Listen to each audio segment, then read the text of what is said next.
Okay mga S-Friends, so mabuti na lang at madali na nating matutunton syempre ang libingan po ni Engineer Eusebius J. Halsema, and actually kasama po niya dito ang kanyang kabiyak.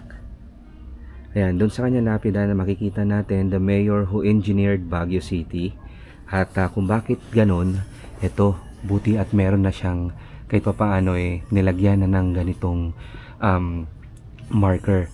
So naging Baguio City Mayor at the same time District Engineer of Benguet Province mula Feb 7, 1920 hanggang May 31, 1937. At sa kanyang pamumuno, ayan, he presided over the development of transpo and highways expansion in Baguio and Benguet, pati na rin yung konstruksyon ng mga farm irrigation systems at yung electrification through hydroelectricity and the overall improvement of social services. Ayan, he is acclaimed as the builder, siya pala, of the mountain trail o yung Baguio Bontoc Road that bears his name to this day, yung Halsema Highway. Yan yung kumukonekta ngayon sa Baguio to Benguet and the rest of the Cordillera. Ayan, compared noon mga S-Friend, kasi kawawa yung lagay talaga nung libingan niya. Merong isang advocate nga po na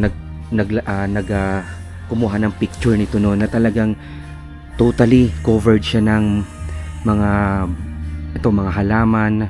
Hindi mo talaga ma-recognize, at hindi na siguro kung kamag-anak ka niya or yung mga gusto talagang makita ang libingan niya, napaka-imposible kasi yan nababalutan, napapaligiran na kasi siya ng mga mas matataas o kaya ng mga iba pang mga libingan dito. So ayan, mabuti na lang ngayon mga S-Friend kahit papano naging maayos na yung lihimlayan ng the mayor who engineered Baguio City, si Engineer Eusebius Halsema. Abangan nyo na lang yung full episode ng exploration natin dito mga S-Friend sa Baguio Cemetery, dito lamang sa Urbex PH Placado TV.